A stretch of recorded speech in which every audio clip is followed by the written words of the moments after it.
Hello students, आज हम unique study channel पर पढ़ेंगे क्लास 10th का the rise of nationalism in Europe. आज हम पढ़ेंगे the rise of nationalism in Europe, class 10th की हिस्ट्री का पहला चैप्टर।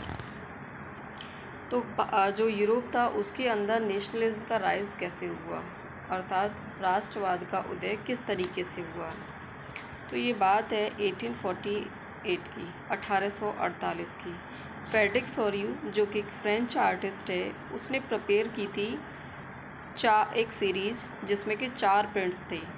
और उन प्रिंट्स में उसने क्या दिखाया था, उन प्रिंट्स में उसने अपने सपनों का संसार दिखाया था, जिसका नाम उसने दिया था डेमोक्रेटिक एंड सोशल रिपब्लिक। ये उसका नाम है, democratic and social Republic. After that उसने पहला प्रिंट दिखाया, और उसका पहला प्रिंट क्या सोच करता है, क्या दिखाता है कि जो लोग हैं यूरोप के और अमेरिका के, चाहे वो मैन हैं या वीमेन हैं, सभी एज के लोग, सभी सोशल क्लासेस के लोग एक लंबी ट्रेन के रूप में मार्च करते हुए जा रहे हैं स्टैचू ऑफ लिबर्टी के पास। देखो, हमने स्टैचू ऑफ लिबर्टी को लेकर के पढ़ा था 9th में, और भी हमने फ्रीडम को लेकर के पढ़ा था। तो उसमें एक चीज़ थी कि जो भी फिगर को इमेजिनेशन दी गई थी वो एक लेडी का, यानी कि एक औरत का फिगर उसको दिया गया था। जो इमेज दी गई थी वो एक महिला की दी गई थी। तो इसके बाद जो लिबर्टी ऑफ स्टैचू है उसको भी एक फ़ीमेल फिगर दिया गया है, जिसके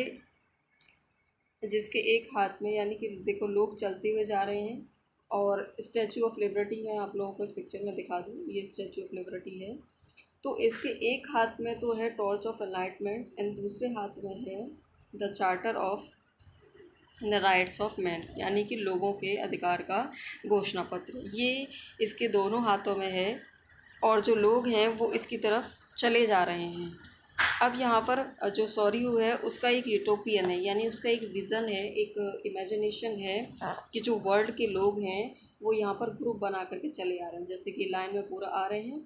तो ये क्या है, एक ग्रुप बना करके चले आ रहे हैं, और कुछ लोग अपने जो कॉस्ट्यूम्स है, अपने जो फ्लैग्स हैं उनके ज़रिए जाने जा रहे हैं। जैसे कि अगर हम फ्रांस की बात करें तो फ्रांस का जो फ्लैग है 3 कलर से बना हुआ ट्राई कलर का फ्लैग था, ब्लैक, रेड एंड गोल्ड का।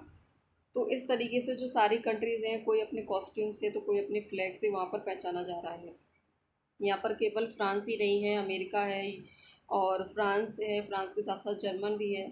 एक और जो फ्रेडरिक सोरियू का इमेजिनेशन था वो ये था कि भाई जो जर्मनी है वो भी एक नेशन स्टेट बन चुका है। ये उसका एक इमेजिनेशन था, जबकि उस टाइम तक जर्मनी जो था वो नेशन स्टेट नहीं बना हुआ था।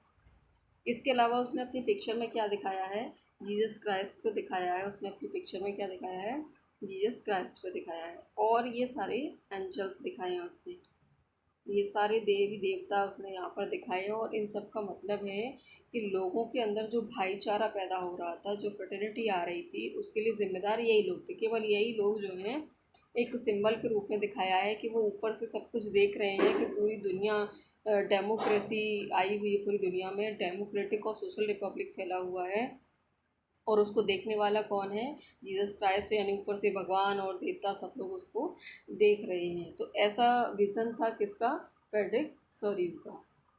ये फ्रेडरिक सोरियू का विज़न था। आई होप कि आप लोगों के सब कुछ समझ में आ रहा होगा कि मैं क्या कहना चाह रहा है चैप्टर की। फ्रेडरिक सोरियू कौन था। फ्रेडरिक सोरियू एक फ्रेंच आर्टिस्ट था।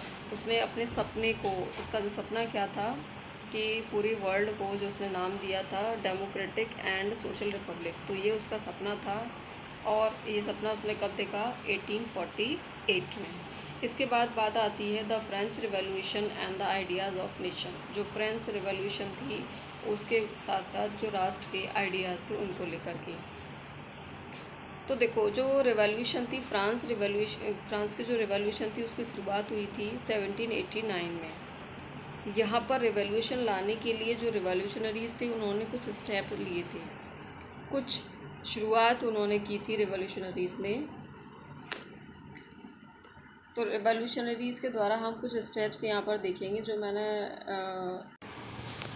जो मैंने बिल्कुल आपके नोट्स के पर्पज़ से लिखे हैं, यानी कि जो 10th के स्टूडेंट्स हैं उनके लिए बहुत ज़्यादा बेनिफिशियल रहेगा ये। तो बिल्कुल आपकी पॉइंट टू पॉइंट मैंने नोट्स बना के तैयार किए हैं, ऐसा नहीं है कि आपको अदर चीज़ें हैं, ऐसा कुछ भी नहीं है इसमें। तो यहाँ पर देखो कि steps taken by French revolutionaries. French revolutionaries थे, उन्होंने किस तरीके के स्टेप लिए थे। तो फ्रेंच रिवॉल्यूशनरी तो जो क्रांतिकारी थे, उन्होंने बहुत सारे मेजर इसको लेकर बहुत सारे तरीक़ों को वो लेकर के आए, बहुत सारे स्टेप्स उन्होंने लिए, जिससे कि लोगों के बीच में एक कलेक्टिव आइडेंटिटी, एक जो फीलिंग होती है, एक जो सेंस आता है, भाव आता है एकता वाला, तो कलेक्टिव आइडेंटिटी का सेंस लाने के लिए फ्रांस के जो लोग थे उनके बीच में इसको लाने के लिए फ्रेंच रिवॉल्यूशनरी ने बहुत सारे स्टेप्स लिए थे। उनमें से कुछ स्टेप्स इस तरीके से हैं, जैसे कि द आइडिया ऑफ ला पैट्री एंड ली सिटोयन। तो लोगों ने जो रिवॉल्यूशनरीज थे, उन्होंने इस चीज़ पर फोर्स किया था कि जो वो आइडिया लेकर के आए थे ला पैट्री। ला पैट्री का मतलब होता है द फादरलैंड एंड ली सिटोयन का मतलब है द सिटीजन। इस चीज़ पर जोर दिया था जो फ्रेंच रिवॉल्यूशनरीज थे उन्होंने, ताकि क्या हो कि जो नेशन है वो बिल्कुल यूनाइटेड रहे और लोग बिल्कुल इक्वल राइट्स को एंजॉय करें। ऐसा नहीं है कि जो नोबल्स थे उनको अलग राइट्स मिले हुए थे, वर्थ प्रिविलेजेस थे उनके पास, लेकिन जो कॉमन पीपल था उसके पास कोई प्रिविलेजेस थे ही नहीं, उसको तो कोई अधिकार था ही नहीं। तो वो ये चाहते थे कि एक ऐसा कॉन्स्टिट्यूशन बने फ्रांस के अंदर, उसमें इस अधिकार पर बिल्कुल जोर दिया जाए कि फादरलैंड भी रहे और एक नागरिक होने का अधिकार भी मिले। दूसरा, समान रूप से अधिकार मिले एक कॉन्स्टिट्यूशन के अंडर में, हर व्यक्ति के पास बिल्कुल समान रूप से इक्वलिटी जो है होनी चाहिए लोगों के बीच में।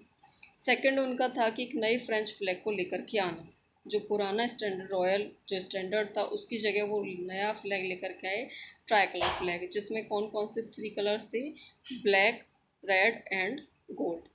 After that, creation of national assembly. देखो पहले जो होता था जनरल, ई स्टेट जनरल होता था, यानी कि हमने 9th में पढ़ा था कि जो मीटिंग हुई थी उसमें तीनों ई स्टेट से जनरल्स बुलाए गए थे। तो वो जो पूरी मीटिंग होती थी उसको हम बोलते थे ई स्टेट जनरल्स। ई स्टेट जनरल की जगह पर अब उन्होंने क्या किया कि एक असेंबली होनी चाहिए जिसको हम रखेंगे नाम नेशनल असेंबली, और वो जो एक्टिव सिटीजन्स हैं, यानी कि जो फ्रांस के सिटीजन्स हैं, उनके द्वारा चुने हुए आने चाहिए। पहले क्या होता था, जब हमने 9th में पढ़ा था कि भाई फ्रांस की सोसाइटी को हमने पढ़ा था कि 3 पार्ट्स में डिवाइडेड थी वो, first state, second state and third state. लेकिन अब वो ये चाहते थे रिवॉल्यूशनरीज़ कि इसको ख़त्म कर दिया जाए और क्या करा जाए, नेशनल असेंबली को लाया जाए, जिससे क्या होगा कि जो नेशनल असेंबली के लोग होंगे वो फ्रांस के लोगों द्वारा चुने हुए होंगे। नेक्स्ट आता है न्यू हाइम्स एंड ओथ्स। अब यहाँ पर नई नई संस्कृतियाँ आई, लोगों ने ओथ्स ली, यानी कि शपथें ली गई, और किसके नाम पर ली गई, किसी पर्टिकुलर इंसान के नाम पर नहीं गई, किसी पर्टिकुलर रूलर के नाम पर नहीं ली गई थी, एक राष्ट्र के नाम पर, एक नेशन के नाम पर ली गई थी। After that a centralised administration.